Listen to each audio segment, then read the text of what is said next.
practice this. Alexa, Wikipedia Penny Pritzker. Penny Sue Pritzker is an American billionaire businesswoman, entrepreneur and civic leader who is currently serving as the 38th United States Secretary of Commerce. Alexa. For the full Wikipedia article. Alexa, Penny stop. Sue Pritzker is an Stop. American billionaire Alexa, businesswoman, stop. entrepreneur and civic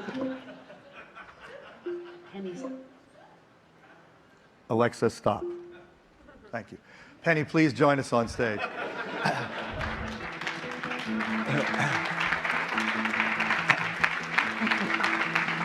Okay, that's a unique. Well, you know, That's a unique introduction. I apologize for calling you a billionaire, but probably not a secret. But if it's true, who knows? That's Wikipedia, you know, which tends to be close. But I just like having that on stage because I don't think people realize that this is one of several really important new technologies that haven't really gotten the attention they deserve. In fact, in our conversation later, you'll hear that Philips Healthcare Informatics has got a partnership with Amazon working with that thing. Anyway, thank you for being here. Oh, please. Very happy to have you. And you know, the kinds of things that James was just talking about have enormous implications for your work. But could you just start out, talk about what do you consider your work to be as the Secretary of Commerce? What's my job? Yeah. Well, if you think about the Department of Commerce, we have a very broad mission. So we do everything from patents to the National Weather Service to export controls to digital policy to trade and investment, et cetera, et cetera. So the way that I think about where we focus is in really four areas. One is around trade and investment. The second is around innovation. And let me drill down there a little bit. If you think about, we like to think of ourselves as America's innovation agency or your partner. James was just talking about, you know, government not being all-knowing. For sure we are not all-knowing, and we're for sure behind, not ahead of innovation. And so part of our job is to partner, and one of the reasons that I'm here is to really give the message, and we'll talk in more detail about how we want to continue and deepen our partnership with innovators in America. But how do we support innovation? We support innovation through grants. We do grants with many of your incubators and accelerators. We also empower entrepreneurs. We have the President's Ambassadors for Global Entrepreneurship, which is a group of 17 entrepreneurs who are travel the United States and the world, really mentoring and telling their stories. One of them sitting in the front row right now. Absolutely, absolutely. And we also have a program called Startup Global. We work with small startups to help them think global from day one, which is really important so that their innovations remain their innovations and don't get copied around the world. We play an important role in terms of intellectual property, whether it's giving you a patent for the innovative work that you do or working with governments around the world to ensure that there's a system to protect your intellectual property, or where there's not a system to try and work with governments to adopt a system. We also play a significant role in cybersecurity. Through our National Institute of Standards and Technology, we created something called With Industry. It's not us doing it by ourselves because that's crazy. What we do is work with industry to create a cybersecurity framework to be used by businesses. Let's say when a technologist and a non-technologist are working together on risk management. This is really a framework for risk management that we've developed, and in fact we're going to be working on what I call the Framework 2.0. We also lead internet policy for the administration, and one of the most important things we do is promote access and work on access, whether it's through access through the spectrum or access, so through our National Telecommunications and Information Agency, we control the spectrum, or access in terms of making sure that there's more broadband availability and it's more ubiquitous within the United States. And finally, we help your company sell your goods or services around the world. We have U.S. Export Assistance Centers and Foreign Commercial Service. So we have this very broad role that we play and in terms of innovation. And probably the most important lesson I have from my own private sector experience coming into this job is we have to partner with you. We can't possibly know what's coming and what is the right role for government. Well, having observed people in your position in the past, it seems to me you are really working harder to engage with the digital economy, which is what we're talking about here. And I know you've got a couple of new things that are really undescribed up to now that you had to tell us about. Could you do that? Let me talk about two things. First is our digital agenda, and second is our data agenda. In terms of our digital agenda, Alan Davidson from Google joined us to lead this effort across our entire department. And there's really four things that we're trying to accomplish. First is to promote a free and open internet globally. And this is a massive challenge. We take it for granted. Maybe not all of you do, but I think people in general take it for granted. But it's a huge challenge to keep our internet worldwide free and open.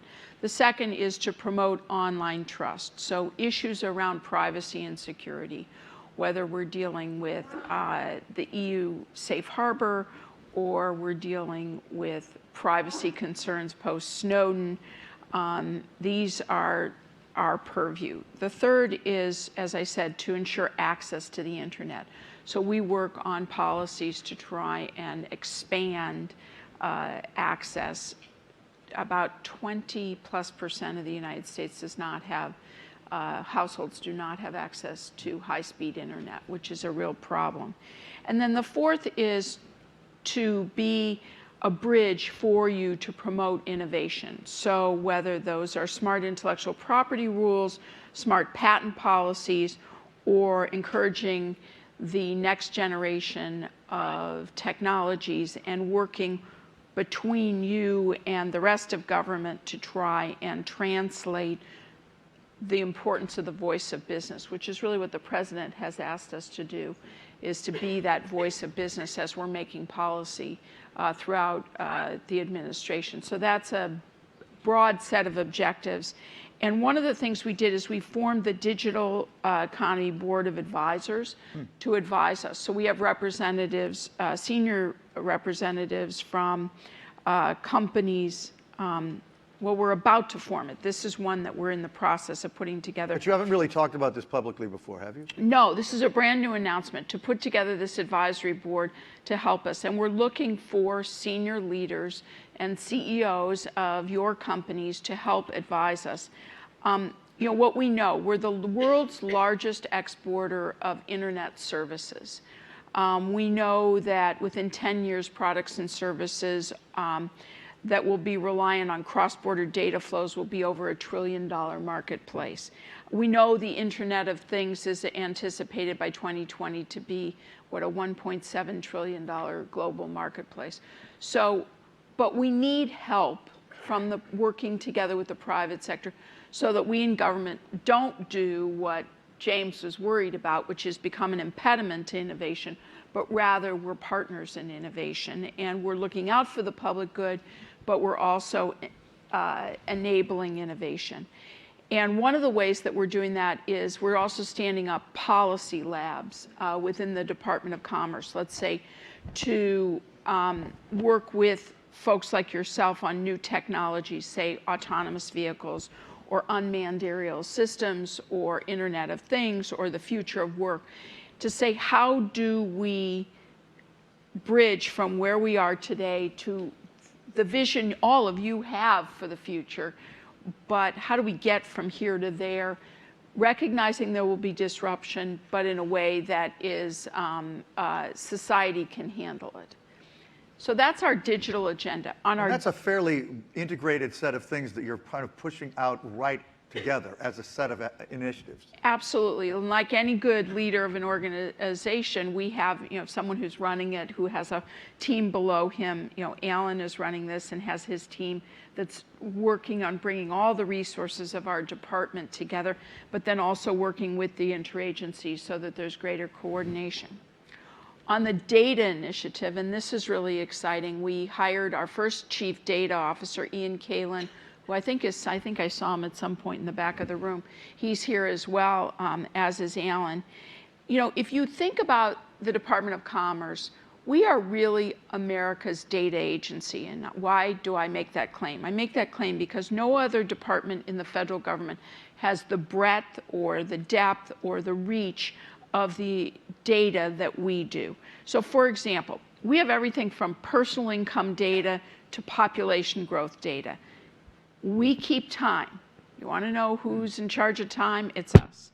We run the atomic clock. We invented it, believe it or not, and we all the way to GDP. We report GDP. We're having some challenges with that right now.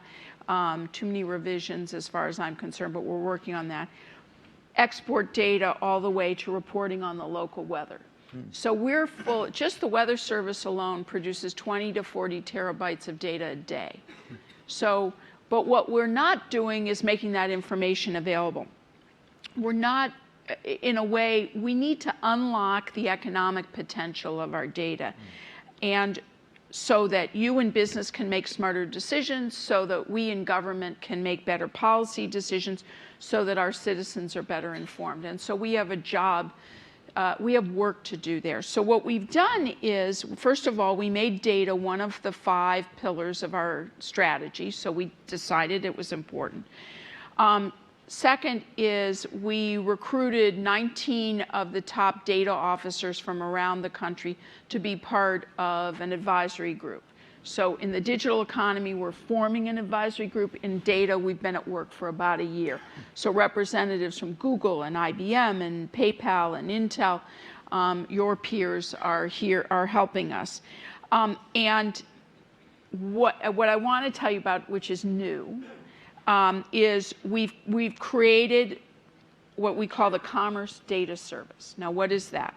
That's an in-house digital and a group of engineers to help our 12 bureaus, everybody from NOAA to the Patent and Trademark Office, take our data and help make it more usable. So what is that? That's a team of designers and developers, software engineers working together to do projects. Let me give you a few projects. For example, our International Trade Administration wants to figure out who in the United States is capable of exporting. That's a data project that capable, but possibly not doing it already. Exactly. In fact, only 5% of American businesses are exporting right now. So we know we have a lot greater capability, but we're not accessing those people. And we have services to offer, and we have information to help them figure out what markets they should be selling their goods or services. But we're doing it in what I call an analog way. We're doing it people to people, and we need to geometrically improve what we're doing.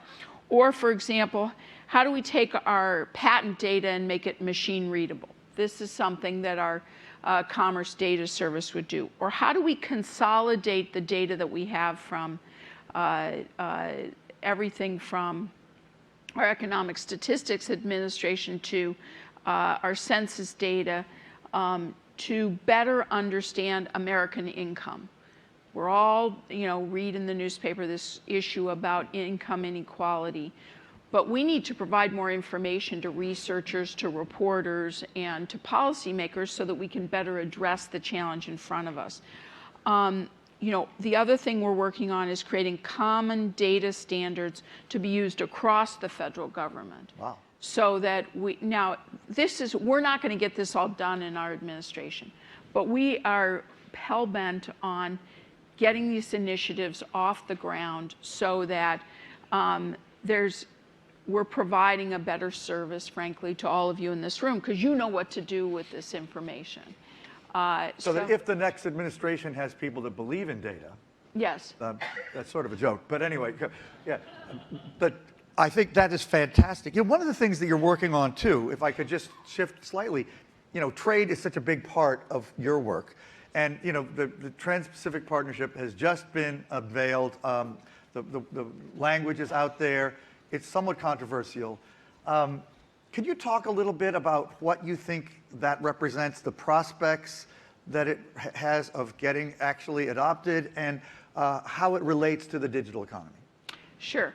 So the Trans-Pacific Partnership addresses a marketplace of about 800 million people.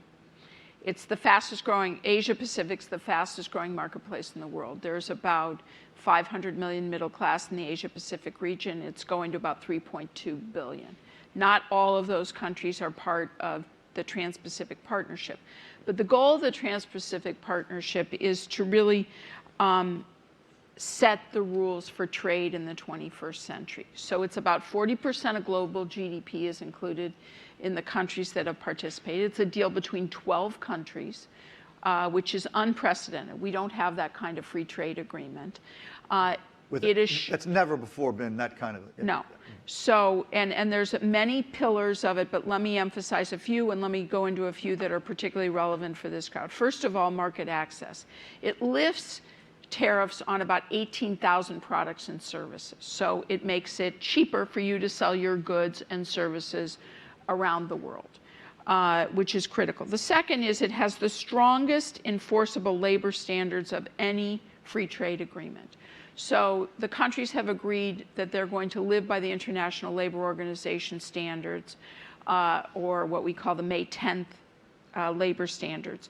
But it's not just they've agreed to do it. Countries like Vietnam and Malaysia and Brunei have put in place plans how they're going to get from where they are today to having a minimum wage, to acknowledging that unions, it's okay for unions to organize and things like that. This is, and that is all enforceable. And you can read about it because it's now all available on the web. Environmental standards. For the first time, we're addressing overfishing, wildlife trafficking, deforestation as enforceable provisions within trade agreements. Now let me talk a little bit about particularly what's relevant to telecom and e-commerce. So in the goal of the telecom chapter is to, and there are about 32 chapters, and you can read the summaries if you're not an expert in trade, legal trade talk. And I can tell you, as someone who's not an expert in legal trade talk, the summaries are really digestible and easy to understand. But the goal of the telecom is to ensure access to each other's systems. And for those of you who sell products or services in the telecommunications area, you know that often access is the way that you're denied ever being able to sell your goods or service.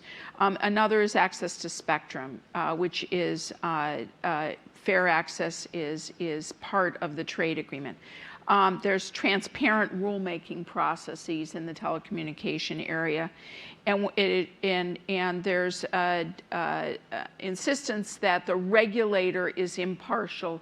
Often the state-owned enterprise that is the telecommunications provider and the regulator are often intertwined, and those under TPP become independent of one another. In all these countries? In all of these countries. In terms of e-commerce, the goal is free flow of information. So you can't have data localization requirements. It's prohibited to force sharing of source code. It's criminalized if you were to steal trade secrets, including trade secrets in the cybersecurity or cyber area. There's encourages the use of e-customs, and promotes the use of e-signatures, so that customs are often a huge impediment, particularly for small and medium-sized businesses, to be able to get goods and services into a country. That's where a lot of corruption occurs. It also prohibits customs duties on products like e-books or software, different types of digital products. So there's an enormous amount of benefit for our digital and telecommunications industries in the Trans-Pacific Partnership. And what's exciting is it's an open architecture structure. So in other words, it's not limited to the 12 countries. The goal right now is let's get this passed through the 12 countries through our own legislature. But other countries can join, and you're seeing interest by other countries in what will it take for me to bridge to these new set of standards, which is really encouraging, and that's the goal. Well, we're going to continue as others join us on stage, but before we do, I wanted to just see if there were one or two questions for you here.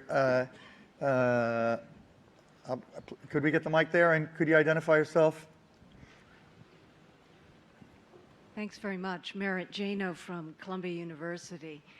I just wanted to ask a further question or two about TPP because just started to put my mind into it, but obviously it is a sprawling agreement and generating diverse reactions, including, it seems, Hillary Clinton has been negative to cautious. A lot of Democrats are critical. Republicans aren't standing up and being too vocal in praise, but these digital provisions do look very far-reaching. So could you say more about, it looks like both flows and data localization are really prohibited in this agreement, and it goes further than the Korean agreement or any other. Could you just say more about that, please? Are you a trade lawyer, Mary? Yeah. Okay. Yeah, so I think there's. She's also dean of SIPA, but I think there's two parts to your question. One is the content of the agreement, and the second is the politics of the agreement. In terms of the content of the agreement, it absolutely is free. It is far more broad in terms of what it covers, particularly for the digital economy, particularly for small and medium-sized businesses. In terms of agriculture, in terms of so many chapters. There are a few chapters that are challenging, and that's why you hear some naysayers out there. And in the pharma area, one of the challenges is how many years are biologics protected. In the United States, it's 12 years. This agreement is an 8-year agreement, and it gives you protection. It gives the pharma industry protection in 5 countries where they have 0 protection today, and longer protection in several other countries than they have in those countries today. So it's, but there's different politics for each sector of our economy about this agreement. So that's one of the challenges that we face. I will tell you, when I first got involved coming from the private sector, and trade was obviously a big part of what we do, we gathered together at one dinner, the House and the Senate lead counsel, and the leaders who had been involved in trade agreements that had been passed over the last 25 years.